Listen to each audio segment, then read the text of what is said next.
convidar vocês a fazer essa leitura de forma alternada. É um texto longo, mas é um texto importante para pensarmos um pouco na nossa realidade de mundo.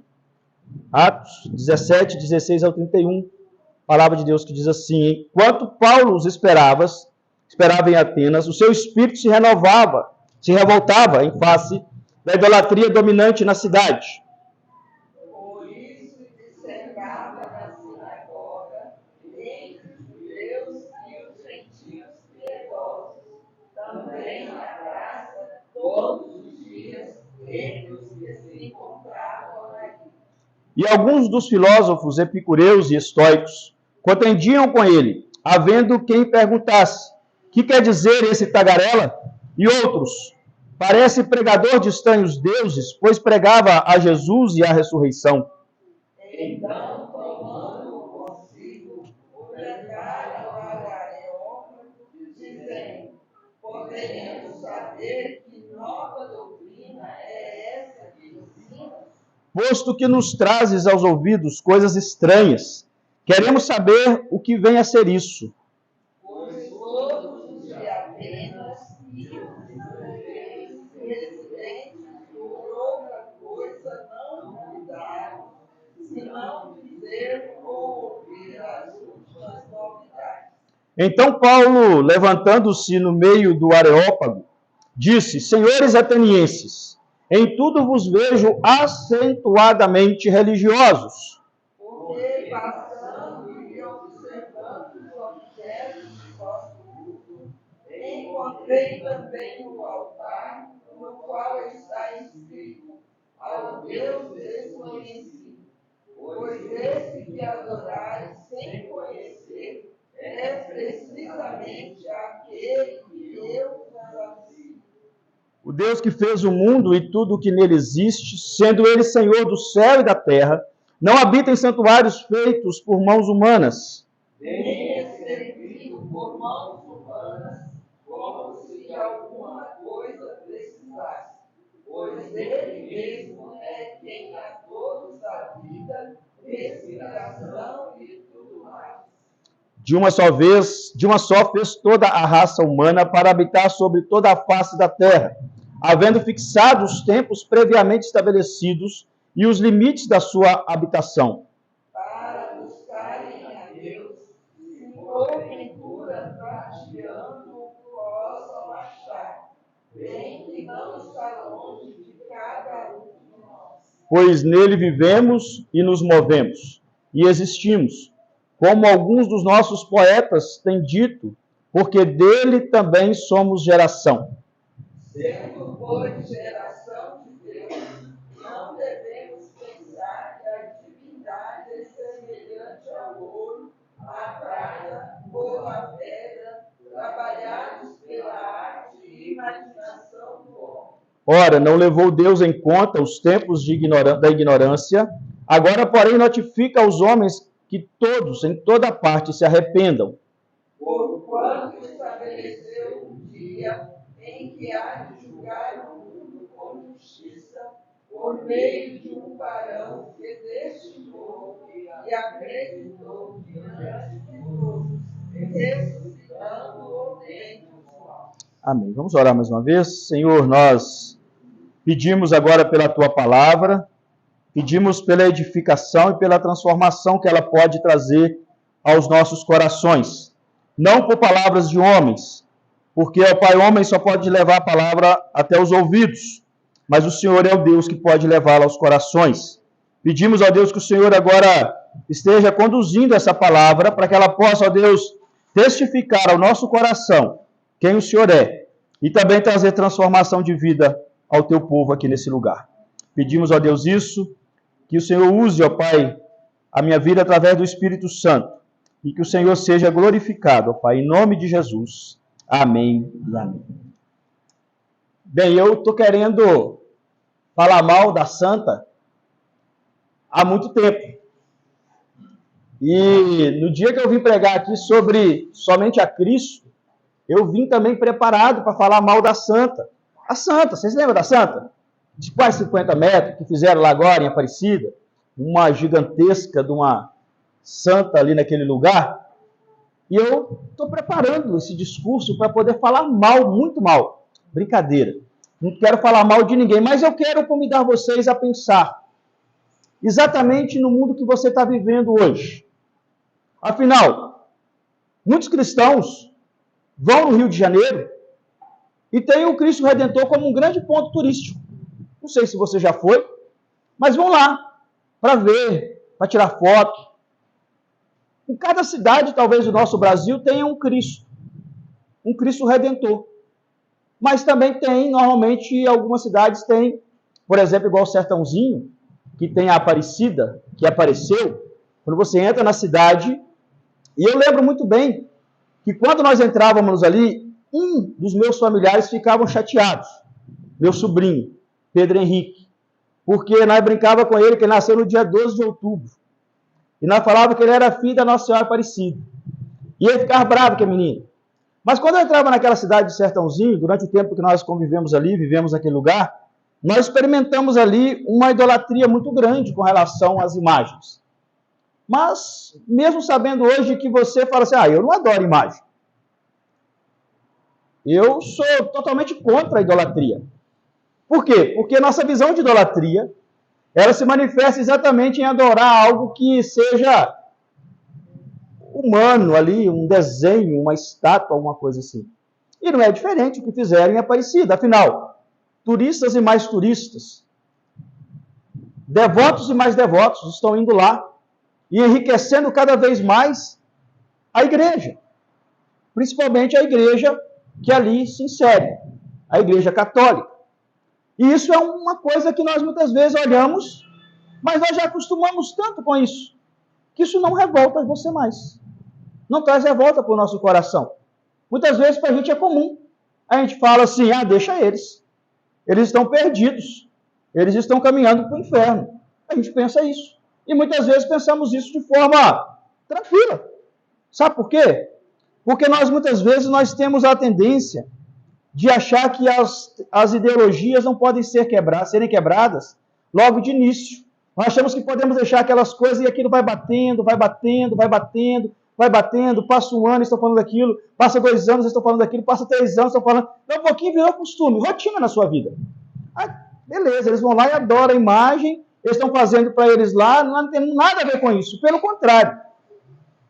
Quando eu olho para essas questões de idolatria, de imagens, o que traz no meu coração é revolta. E nós muitas vezes achamos que não temos que preocupar com isso. E quando você olha para a questão da idolatria, você fala, eu não sou idólatra. Eu não adoro essas coisas. Será? Será que nós não temos outros tipos de deuses, como diz o Keller, nos seus livros, nos seus escritos, falando sobre exatamente os ídolos dos nossos corações que nós formamos? Será que nós não adoramos aquilo que nós temos? Será que nós não adoramos aquilo que nós conquistamos? Será que nós não adoramos os nossos filhos, as esposas ou os maridos?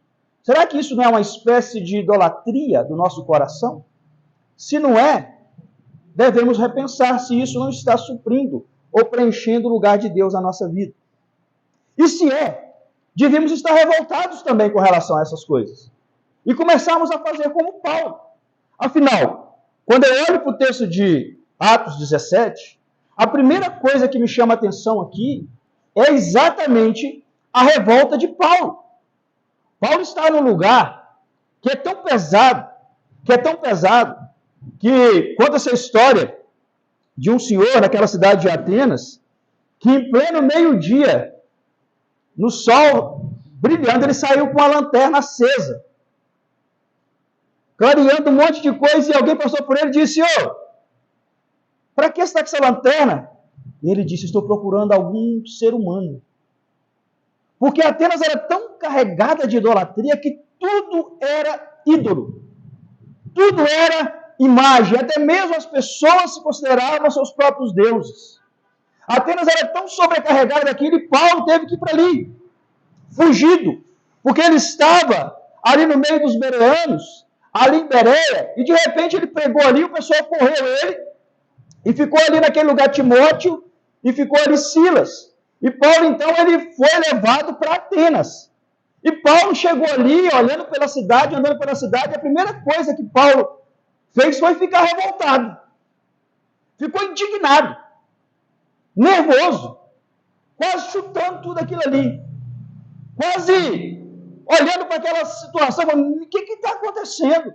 E é interessante que a palavra que é traduzida, quando você olha para essa questão de e o seu espírito se revoltava, no versículo 16, a palavra que é traduzida no grego é a mesma palavra que é traduzida na Septuaginta, que é a Bíblia do Antigo Testamento escrito em grego. É a mesma palavra para falar do quanto Deus se revoltava, ficava irado com o seu povo. Paulo, aqui o destaque é para isso. Paulo estava tão irado com a idolatria daquele lugar, quanto Deus estava irado. E a gente olha para esse texto, e a gente muitas vezes vai falando assim, olha que legal, o discurso de Paulo, e o discurso dele é maravilhoso. Ninguém pode tirar, mas precisamos te falar um pouco da revolta. Sabe por quê? Porque nós estamos vivendo num mundo que nós queremos cuidar só da nossa vida. Se os outros estão adorando, é problema dele. Se as pessoas estão indo para o inferno, é problema delas. E isso é um problema para nós, gente, para a igreja, não é deles. Afinal, no meio da idolatria que Paulo está proclamando, que está revoltado, está nervoso, a atitude de Paulo é a atitude que nós devíamos ter. É a atitude que nós deveríamos, como igreja, como crentes, levantar e proclamar contra a idolatria.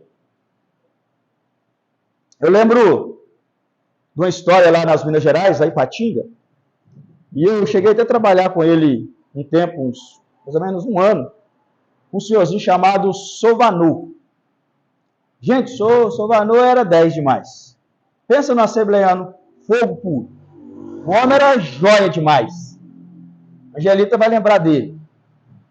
Sovanu era um exemplo para mim, mas eu sempre vi aquilo que ele fazia como algo desnecessário.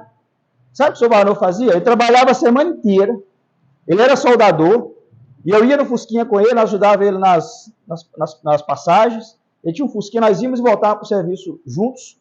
E o Sovanu, toda sexta-feira, mesmo chegando cansado do serviço, ele pegava uma caixinha de som, um violãozinho, um pedestal, um microfonezinho, ia lá para a beirada da praça, que tinha uma feira famosa lá no nosso bairro, Bom Jardim, tinha uma feirona famosa, lá toda sexta tinha essa feira. O Sovanu ficava ali, ó, tocando suas músicas e pregando o evangelho.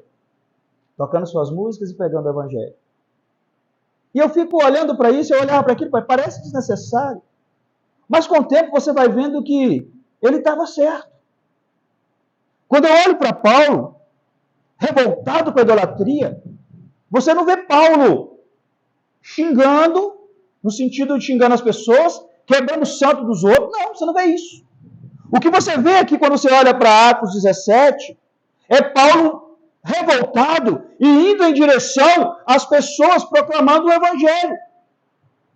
Falando de Jesus, falando da ressurreição, falando isso na sinagoga, falando isso entre os gentios, entre os judeus, e falando isso nas praças. Paulo, ele estava revoltado, e quanto mais ele se revoltava, mais ele proclamava o evangelho. Isso me preocupa, porque parece que eu estou acomodado, e não revoltado.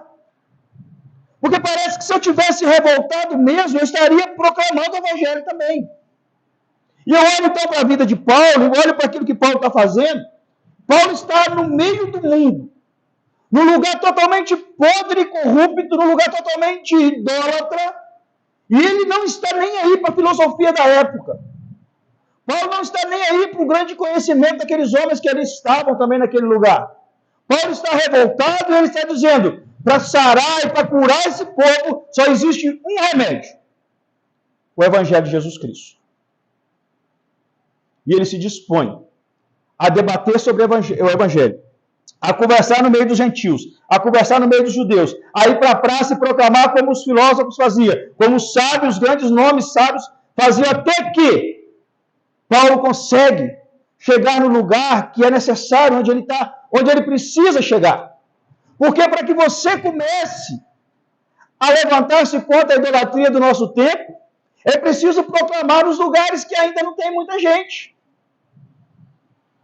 Porque muitas vezes nós falamos assim, olha, hoje ninguém leva a gente para os tribunais por causa do Evangelho.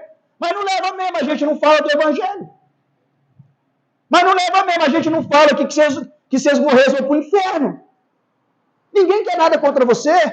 Ninguém quer ir brigar com você em lugar nenhum. E esse é o grande problema. Paulo, que está aqui, e o Areópago aqui, pense nisso, é o lugar onde, como se fosse um tribunal, é o lugar que eles julgavam as causas. É o lugar onde eles julgavam a questão espiritual, mas julgavam causas também pessoais. É o lugar onde funciona mais ou menos onde Paulinho está hoje. E é interessante pensar nisso porque Paulo não está preocupado com isso. Ele tem uma escola boa para isso. Ele já experimentou de muitas coisas. Ele já sofreu muito. Ele já sabe que é só mais um sofrimento. Porque ele sabe que se ele morrer, é lucro. Ele está com Deus. E aqui ele fala então para a gente de uma forma onde nós devemos acordar. Onde a igreja precisa de acordar. Nós fomos dar um passeio num lugar chamado Tambaú. Tambaú é algo extraordinário, se for lá. O padre Donizete lá, se falar mal dele, você vai ser perseguido. Imensa. Aí você fala assim, nossa, a idolatria está lá na Aparecida. Não, a idolatria está aqui. A idolatria está ali do lado. Nós falamos quarta-feira aqui. Não tem a ver com a idolatria, mas tem a ver com outras áreas. Falamos do candomblé aqui, ó, do espiritismo. A igrejinha Assembleia ali, perdida no meio daquele monte de carro. Santa Rita, eu perguntei ontem se o pessoal sabia quantos lugares de espiritismo tinha. Vixe, não tem gente contar não, pastor, porque tem até no quintal das pessoas, eles fazem isso aqui, o negócio aqui é outro nível. Aí você fala assim, gente do céu, e onde a igreja está? O que a igreja está fazendo? É uma pergunta que precisa de pensar. É uma pergunta que precisa despertar em nós alguma coisa. Porque eu tenho certeza que Deus, Ele olha para nós, e nós só estamos aqui então por causa de misericórdia, porque Ele não consumiu a gente ainda. Então eu olho para o Paulo sendo desafiado aqui, eu vejo Paulo pregando e de repente aqueles homens, se você observar bem esse texto, você vai ver que Paulo ele não cessa. O texto diz que ele estava ali todos os dias, enquanto ele ficou em Atenas. Todos os dias. Paulo estava nas sinagogas e nas praças, proclamando o Evangelho de Jesus Cristo. E é interessante que quando você descreve um pouquinho aqui, quando os filósofos aqui encontram os epicureus e os estoicos encontram Paulo, é interessante que a gente começa a perceber que Paulo já está famoso na cidade. Já tem uma filosofia estranha. Tem tagarela falando lá. E tagarela aqui, gente, não é coisa boa, não, tá? Tagarela aqui é coisa ruim. Eles estão xingando Paulo. É uma falta de respeito com o Evangelho. Eles estão tratando Paulo como se fosse um cara, uma pessoa qualquer, tratando como se fosse trazendo um Deus qualquer. E então esse tagarela começa a falar e de repente eles estão pregando um Deus estranho, um tal de Jesus e a ressurreição. O que esse cara está arrumando aqui nesse lugar? E todo mundo já sabe disso. Todo mundo, o texto diz que, pois todos os de Atenas, verso 21, e os estrangeiros residentes de outra coisa não cuidavam, senão dizer ou ouvir as últimas novidades. E é interessante porque a igreja devia ser uma novidade no meio do povo, no meio da cidade. Nós acabamos de participar da mesa do Senhor. Participar da mesa do Senhor é uma renovação para o nosso coração. Nós definimos que somos a igreja, falamos que a Bíblia não é ultrapassada, falamos que cremos nas Escrituras, falamos que vivemos no Evangelho de Jesus Cristo, falamos que nós amamos Jesus Cristo, como nós cantamos, Nós amamos o nosso rei. E a pergunta que fica é o quanto nós amamos que não há nada de novo na nossa vida que nós possamos transmitir. Será isso?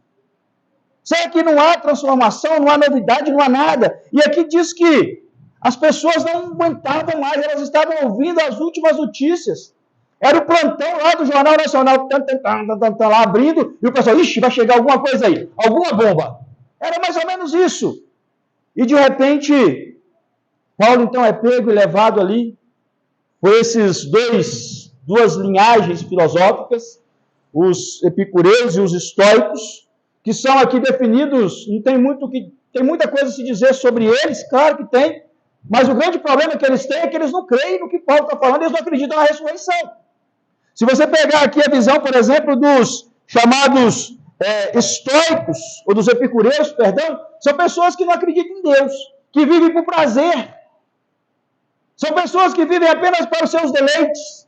Pessoas que acham que está aqui para usufruir de tudo e quanto é coisa boa, e morreu e acabou. Parece o nosso mundo, né? Não parece uma filosofia do nosso mundo? O que as pessoas procuram hoje? Prazer. O que as pessoas procuram hoje? Conforto. O que as pessoas procuram hoje? Estar bem. Podemos usar isso, Gelida, para o casamento. Quando as pessoas casam, elas casam para serem felizes. O maior erro que comete. Viu, Adriano? Viu, Max?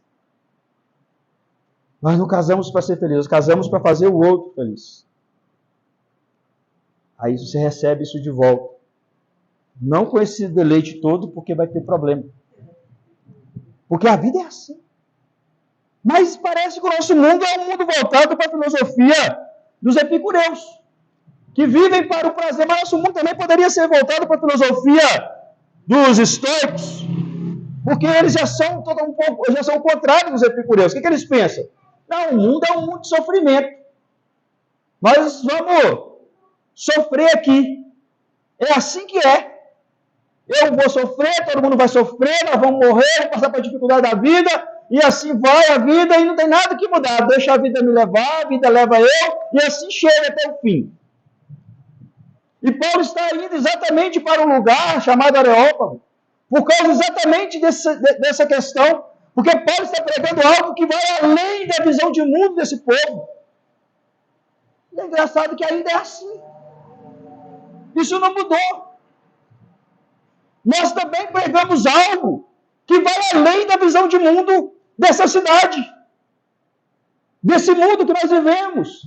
É algo que vai além do material e vai para algo que é espiritual.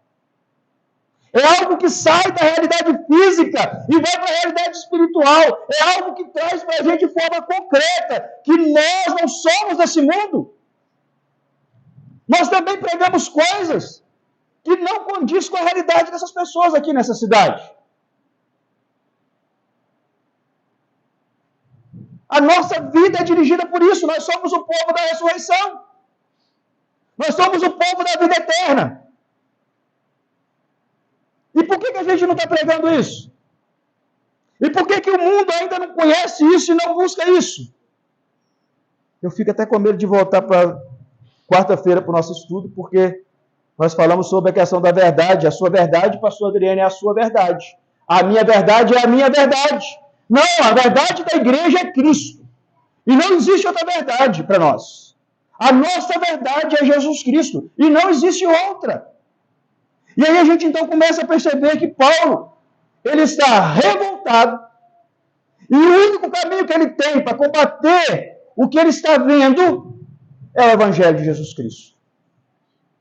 E ele se dispõe, ele prega, e é levado então para o Areópago, e Paulo é um grande observador. E eu fico pensando aqui o Max no seminário. Você já observou aqueles quadros do seminário, que é um monte de retrato ali? Você já observou? Na minha época de seminário, teve uns candangos lá que roubou um quadro aqui. São pastores. Não está aqui na nossa região, relaxa, gente. E, por incrível que pareça, demorou uns 3 dias para eles observarem que o quadro não estava lá mais. E aquilo foi uma coisa até engraçada, porque... Coisa errada, mas foi engraçado, porque demoraram a observar. E aí o pessoal falava assim, é tanto costume de passar nesse corredor, e você olha, diretor, tempo tal, do ano tal, que é um monte de quadro, grandes nomes da IPB. O pessoal passou ali tanto tempo que eles esqueceram de observar que faltava um. Mas nós também somos assim. Talvez você more no lugar mais lindo que você possa imaginar. Não vou fazer inveja a vocês não. Eu estive num lugar muito bonito ontem à noite, comendo churrasco. Já ia ter contado para vocês, né? Não podia ter contado, era segredo, viu, Zezé? Viu, Helena? Era segredo. E o Genilson, era segredo. O Max, mas o Max não consegue segurar. Né? O Max é terrível. Então, fui no lugar, o lugar é lindo. Agora, nós somos um povo muito acostumado com as coisas. Nós somos um povo que a gente observa, mas com o tempo a gente para de observar. Tem uma história, eu não lembro quem é o autor, que um amigo dele chegou para ele e pediu para ele, falou que queria vender a fazenda dele. Quero vender meu sítio. E aí, você lembra o nome? Carlos Drummond. O amigo dele pediu para ele, falou, eu quero vender meu sítio, você podia fazer uma descrição do meu sítio para mim? Um anúncio para eu poder pôr no jornal, para poder vender esse sítio. E aí o homem inteligente, viu o sítio e fez aquele belo anúncio. Um sítio lindo, palmeiras, tem lago, coisa mais linda. Então ele, antes de ir lá para o anúncio, ele leu. E ele parou e disse, olhou para ele e falou assim, não vou vender mais não. Nem eu lembrava que era tão bonito assim. Você passa naquela paisagem linda, mas com o tempo a gente fica acostuma com aquelas realidades. Por quê? Porque nós paramos de observar. E a dica aqui pra gente é, sejam observadores da realidade de vocês. Observe o mundo onde você está. A Ana Paula é privilegiada, ela trabalha lá em Santa Rita, ela passa naquelas vielas bonitas ali, ó, aquela paisagem, aquilo é lindo, gente, aquilo é maravilhoso. É bonito demais aquela cachoeira, aquilo é bonito demais a conta. Nós precisamos ser observadores da nossa realidade. Mas não é só da natureza, é da sua realidade. Onde você está? Observa se há idolatria perto de você. Observa o que as pessoas estão falando perto de você. Observa para que você possa ter um argumento na hora certa e falar de Jesus Cristo para as pessoas. O que Paulo está fazendo aqui é exatamente isso. Ele observou antes, ele está observando, ele está vendo a estátua de uma coisa, um outro Deus ali, um Deus lá, um Deus acolá, que é um monte de santa, que é um monte de imagem. E Paulo usa isso para combater a própria idolatria do povo. Paulo ele diz, olha, eu observei, e eu vi que vocês são religiosos. Cuidado com a religiosidade. Cuidado com a religiosidade. Nós estamos vivendo um tempo de religiosidade e isso é um perigo. Tem muita gente que fala, não, eu sou religioso. Não, você não é religioso, você é cristão. Porque a religiosidade é ruim. Religioso é aquele que segue regras para poder viver achando que vai para o céu. Religioso é o filho mais velho lá do pai, do filho pródigo, a palavra do filho pródigo. O religioso que estava com o pai o tempo todo. E nunca usufruiu de nada do pai. O religioso é aquele que acha que ir na igreja é o caminho que te leva para o céu. E eu não estou falando para vocês não vir, não. Vocês têm que vir por causa de Cristo. Não porque é uma rotina na vida de vocês. E a primeira coisa, então, que Paulo está falando, que Paulo observa que vocês são religiosos. Paulo complica a nossa vida ainda mais, porque para eles, se eles são apegados a isso, qualquer coisa que você adora é uma religião. Vocês são religiosos, vocês são pessoas que experimentam de adorar alguma coisa. Vejo que vocês são religiosos agora. Eu quero dizer para vocês. Eu observei que vocês têm um altar tão religioso que vocês são. Vocês fizeram um altar para algum Deus que vocês não conheciam. Eu acho muito interessante isso aqui. Porque isso aqui é o cúmulo da idolatria. É o absurdo do absurdo da idolatria.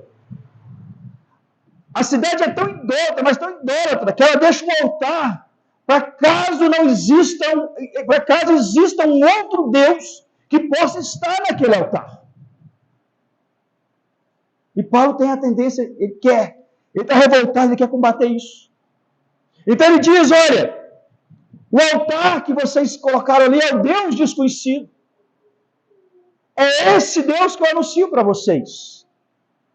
É esse o Deus o qual eu sirvo. E Paulo então começa a destruir toda a idolatria. Dizendo, olha, o meu Deus não é servido por mãos humanas.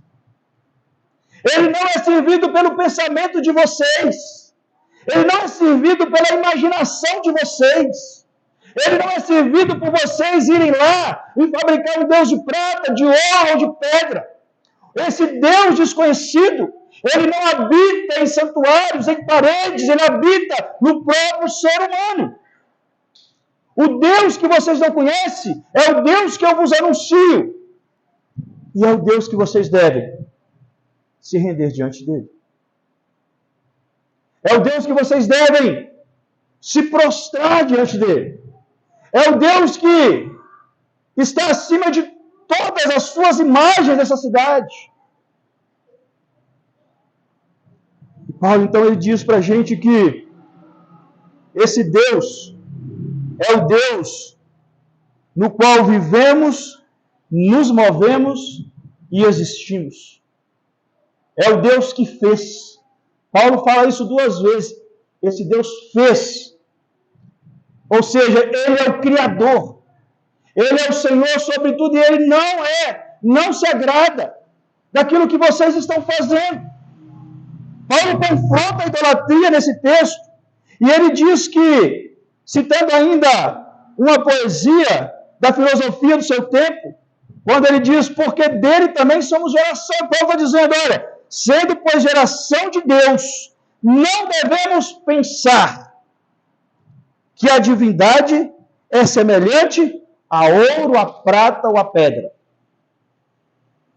Paulo está combatendo a idolatria de uma forma onde ele está interessado em apresentar todo o processo de idolatria daquele povo para mostrar para eles, no versículo 31, que esse Deus estabeleceu um dia em que há de julgar o mundo com justiça por meio de um varão que destinou e acreditou diante de todos, ressuscitando dentre os mortos. Paulo está sendo confrontado por causa da ressurreição e por causa de Jesus. No final do discurso de Paulo, ele tem a tranquilidade de falar isso tudo de novo. Deus em Cristo, ele está convidando um povo para a adoração do seu único nome. Deus em Cristo está convidando um povo para que eles possam experimentar dele, sabendo que o caminho pelo qual esse Deus pode ser alcançado é apenas por um varão que ele destinou e acreditou diante de todos os homens, ressuscitando dentre os mortos. Paulo está destruindo a filosofia de Atenas. Paulo está destruindo a filosofia que proclama que a vida é uma vida comum para todos nós. Que a vida é um caminho pelo qual nós nascemos e morremos. Que a vida é um caminho que não tem mais o que fazer no seu último dia e acabou. Paulo está destruindo tudo isso. Paulo está dizendo que a ressurreição é uma realidade. E é interessante porque quando você continua lendo essa história, você percebe muito a parábola de Jesus, quando ele fala do semeador, que saiu a semear. Quando Paulo, a descrição de Lucas aqui para nós, no finalzinho do capítulo 17, é que uns ouviram e continuaram como estavam. Olha, não quero. Não acredito, não estou nem aí, vou continuar vivendo como eu estou vivendo. Outros disseram, não, espera aí. Depois a gente conversa sobre isso. Depois a gente conversa sobre isso. Esse assunto é pesado. Esse assunto de ressurreição. Esse assunto de um Deus que habitou entre nós. É pesado demais. Depois a gente conversa sobre isso. Agora o texto também diz que um terceiro grupo se rendeu ao Evangelho de Jesus Cristo, crendo na palavra que Paulo havia pregado. Um terceiro grupo abriu mão dos seus ídolos e passaram a crer no Evangelho de Jesus Cristo. Ou seja, é Deus quem faz as coisas acontecerem. Paulo não está movendo o coração de ninguém aqui. Paulo não está levando palavra ao coração de ninguém. Ele está levando apenas aos ouvidos. Mas enquanto Paulo prega, Deus está agindo na história. E quando Paulo proclama, Deus está agindo na história, fazendo que pessoas duvidem, porque pessoas não queiram mais ouvir, mas também que pessoas se convertam ao Evangelho de Jesus Cristo. E é por isso que nós devemos acordar para essa realidade. É por isso que nós precisamos proclamar, porque se nós não proclamarmos, nós não vamos ver o Evangelho frutificando nessa cidade. Porque se nós nos calarmos, as pedras clamarão. Nós precisamos acordar do nosso berço esplêndido, conforme diz o hino nacional, e começar a dizer, a falar do Evangelho de Jesus. Começar a combater a idolatria que cerca você. Começar a destruir o caminho pelo qual o diabo tem tentado entrar nas nossas vidas. E é interessante porque ele tem entrado. Ele entra de forma sutil. As coisas do mundo chegam até você de forma sutil. Na televisão que você liga, uma mensagem na internet. O caminho pelo qual nós estamos vivendo é o caminho que a igreja precisa voltar a falar de Jesus Cristo.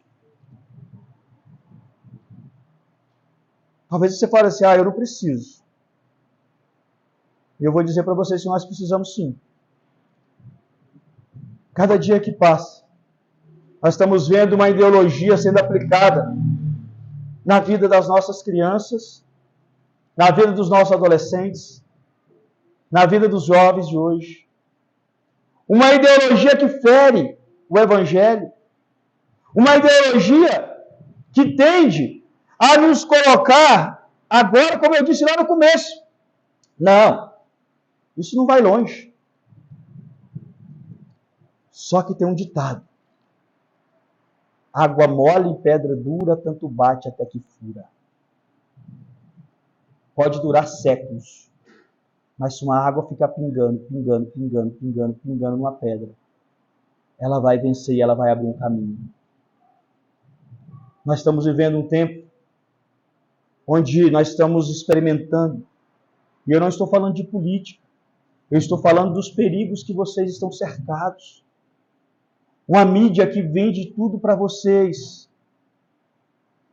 Coisas que compramos em supermercados, que patrocinam pessoas, e eu quero citar esse nome, porque isso muito me preocupa. Uma pessoa que desvirtua as nossas crianças, e eu já vi muitos pais cristãos deixando filhos assistir esse tal de Felipe Neto. É o caminho pelo qual nós achamos que está tudo bem. Mas que não está, não. Não está, não. O nosso mundo está vivendo algo totalmente longe do Evangelho de Jesus Cristo. O mundo diz para você que você pode amar qualquer pessoa. Você pode relacionar homem com homem, mulher com mulher. O mundo bate na nossa porta, dizendo, e hoje nós falamos, isso tudo bem, isso vai passar. É assim que começa. A igreja precisa se revoltar contra as práticas desse mundo. A igreja precisa mostrar que Jesus Cristo abomina a homossexualidade, mesmo amando os homossexuais. A igreja precisa acordar para a realidade de que as crianças de hoje, elas estão sendo cada vez mais manipuladas pela realidade da internet. A igreja precisa acordar porque pais não podem mais criar seus filhos pela internet. A igreja precisa acordar. E a gente precisa observar. Porque cada vez mais esse altar é levantado. Esse Deus é construído por mãos humanas. E cada vez mais a igreja está parada. Cada vez mais a igreja tem deixado essas coisas seguir em frente. Nós precisamos. Tem alguns amigos, eu quero encerrar dizendo isso. Eu tenho alguns amigos que eles estão planejando criar seus filhos através do homeschool. E eu acho, e eles tomaram essa decisão. E a gente está tendo um conflito com relação a essas coisas.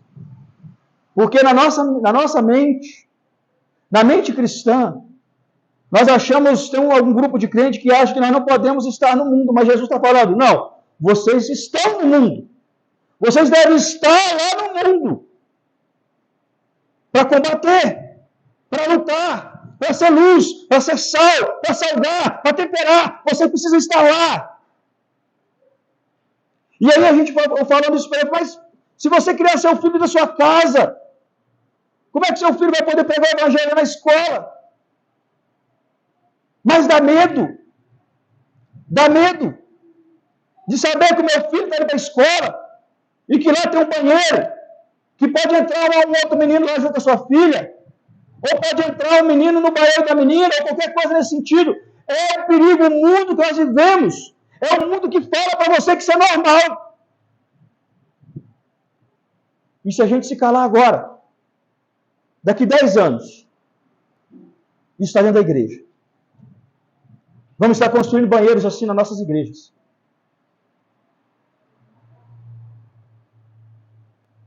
Mas por que você está falando isso, pastor? Porque você precisa observar. Porque você precisa olhar bem o que você está fazendo hoje. Precisamos ser como Paulo. Hoje nós não andamos no meio dos ídolos para ver um altar ao Deus desconhecido. Mas andamos no mundo que o tempo todo lança uma seta sobre a sua vida.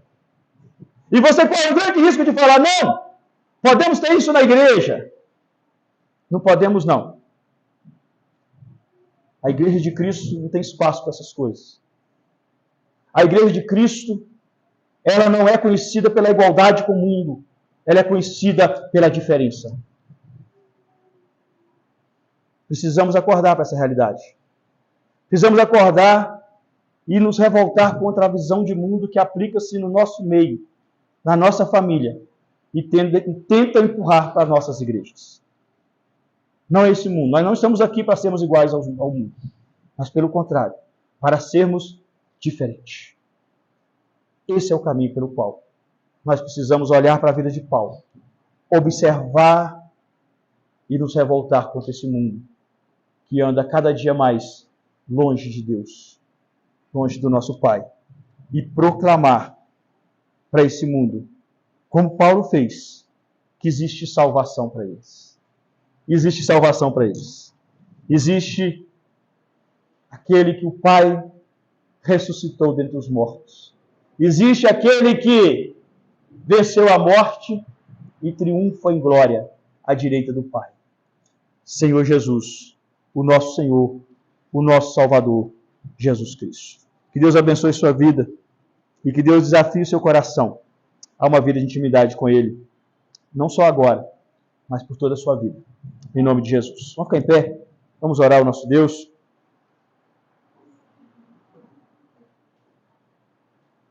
Senhor, nós bendizemos o Teu nome. Alegria no nosso coração poder desfrutar da Tua palavra, desfrutar aqui nesse momento de louvor, de adoração, de oração, desfrutar da Sua mesa. Nós Te bendizemos, Senhor, porque nós precisamos ser melhores observadores.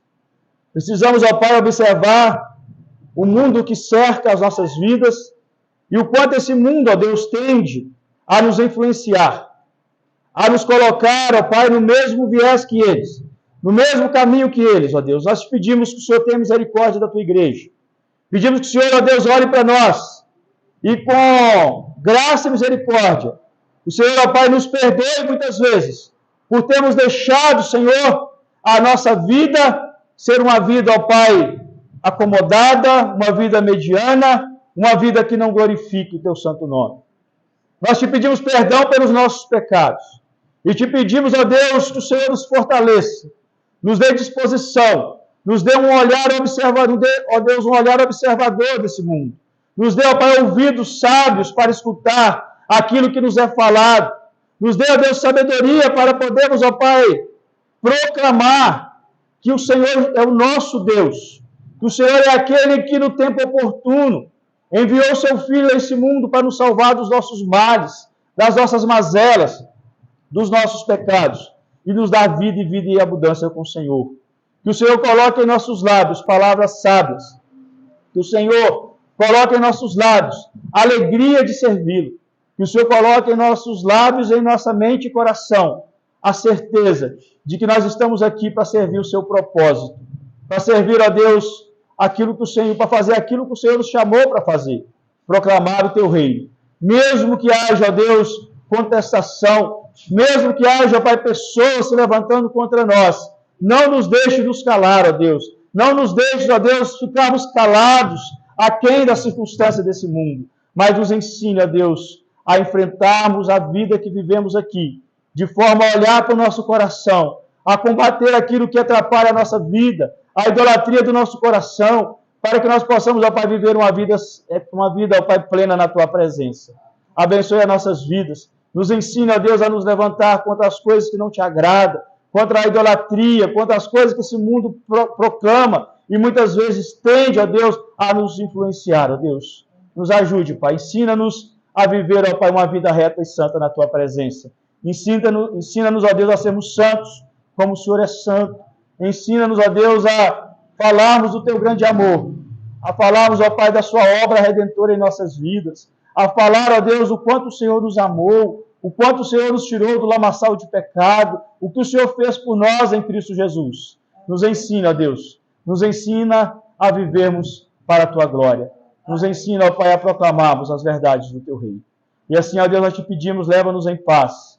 Conduz o nosso coração para que possamos viver uma vida, ó Pai, na Tua presença. Que essa semana seja uma semana, ó Deus, onde nosso coração se alegre, ó Pai, em mais uma vez poder ver o Senhor, ó Pai, nos ensinando, nos moldando e nos capacitando. Coloque pessoas em nossas vidas. Dá-nos um olhar, ó Pai, observador, onde quer que passarmos. Ensina-nos a olhar para os lados, a olhar para as pessoas, a ouvir as pessoas, para podermos, ó Deus, ouvir, ponderar e falar do Teu amor, ó Deus. Ensina-nos a sermos uma igreja viva e vibrante, uma igreja que caminha seguro, ó Deus, sabendo que no Senhor a nossa vida está segura, Deus. Fica conosco, nos abençoe e nos leve em paz, ó Deus. Oramos com gratidão, em nome de Jesus. Amém.